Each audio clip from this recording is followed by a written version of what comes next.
Welcome back. We spend at least 8 hours on average at work, but how many of us have actually given any thought to our office space? Not just the way our desks are placed, but the color scheme, floors, ceiling, height, the overall environment. How conducive is it for the work we do? That's what we're tackling today on Real Deal. Studies have shown that a well-designed office can boost employee performance. But well-designed can mean a variety of things. To some, it's all about having an airy, open office setting with lots of warm colors and space. Some others might think a statement front entrance, a boardroom and glassed-off rooms promote productivity.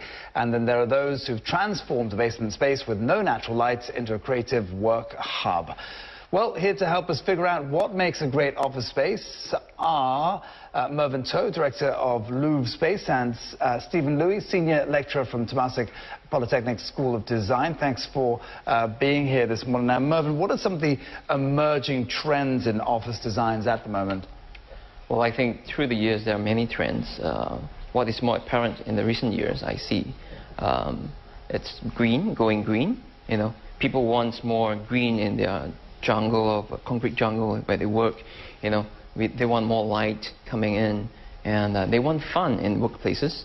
You know, they do not want to be feeling rigid in the workplaces. So employers also want employees to think out of the box, and that's why we see more colors coming in.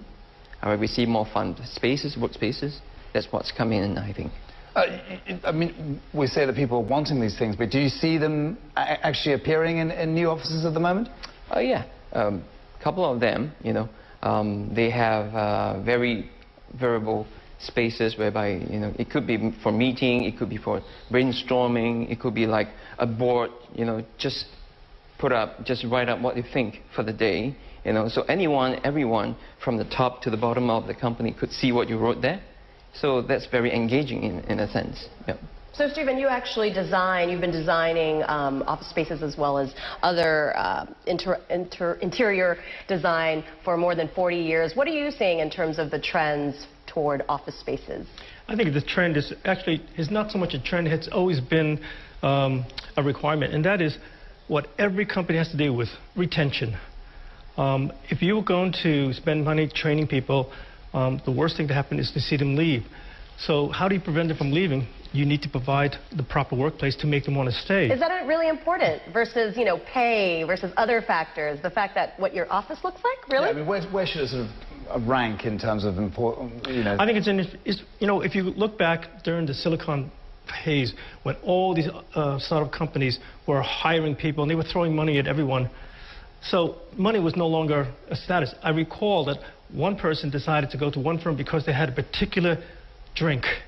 Oh, are you talking about the cafeterias in some of these tech companies? So those amenities, those small things started to make the differentials. So I think the trend right now has been, again, what can we do to make ourselves different from someone else? Because basically, if you have an option, where would you want to go to spend your time to work? So, but I think it's only one aspect of it. I mean, it's part of the whole. Generally, it's about where is the best place where you can work, which is part of the reflection of the corporate company. You also have to design based on the employees, what they do, right? I mean, you can't just use a blanket, or can you? You can't use cookie cutter type of layouts for different companies. That would be the biggest mistake that people can make. I'll give you a good example that we tell our students when we start thinking about workplace. A scenario, maybe a client comes to you and say, I have a team and I need you to design a playing field, the workplace. My team plays on grass. There's about 9 players. So give me something. Now, suppose you have a preconceived notion because you've done it before, and you design a field for baseball players. Imagine the surprise when the team shows up and they turn out to be soccer players. They're still a team, they play on grass, but the conditions are different. So their teamwork is slightly different, which means that it's not the same as the previous team. Well, when you talk about retention, what about how can it improve productivity, do you think? Well, that's one of the hard things that people want to quantify, but studies have shown that if an office is better designed, that employees are willing to stay a little bit longer, be more productive. Interesting. I don't know if that's just the case, though. I mean, if that's the sole reason, maybe they have other projects they have to work at. But Mervyn, let's talk about why you think these changes are taking place now.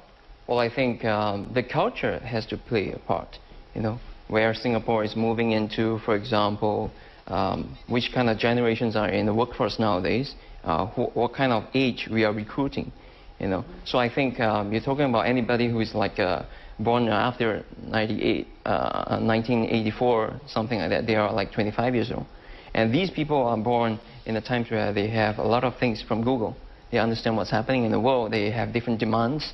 They're looking at a lot of things from Google. They understand what's happening in the world. They have different demands. They're looking at not only the salary that we're talking about, the environment. Hey, I like the boss. Hey, hey, this is our meeting room. Don't you think it's fun? And I think a lot of us will agree that we spend more time actually at work than with our families sometimes, or even in our own homes. Sadly, yes. Sadly, yes. Sadly, yes. So you might as well make it a good environment to be in. Exactly. So there's a pressure for companies to make it homely, to make it like you work here, you play here, and you learn here. Kind of feels a little bit like getting sucked into work. But I have to say also that I've been to some offices where they've really gone to extreme lengths to kind of make their office different. I mean, to what extent do you think it's just a gimmick? Not so much of a gimmick. To some extent, of course, yes.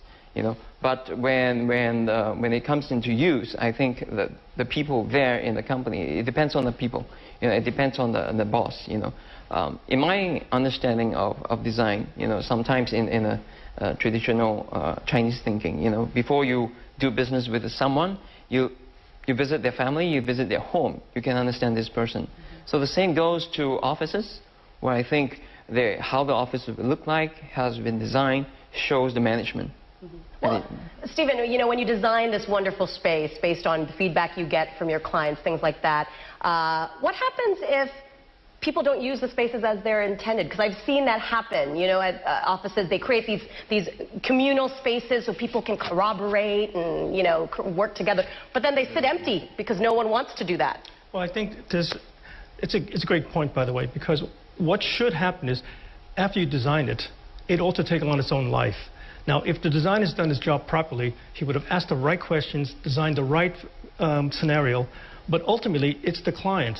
And as much as we can pre-think everything, you really can't until it starts being used. Because if you're going to have a paradigm shift, there will bound to be aspects about the spaces that they hadn't conceived before.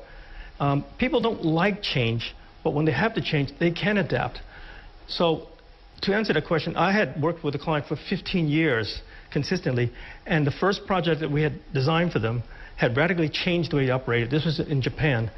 But as we progressed with each new office, they started to change the way it looked like. We've outgrown that part. Let's give it something different. And so when you have a visionary client, a visionary leader who wants to move the firm ahead, it responds to those changes. Okay, so slow going, but at least we're making changes. Yeah, and on that note, I'm afraid we're going to have to end the interview. That's all we've got time for, but thank you very much indeed for that.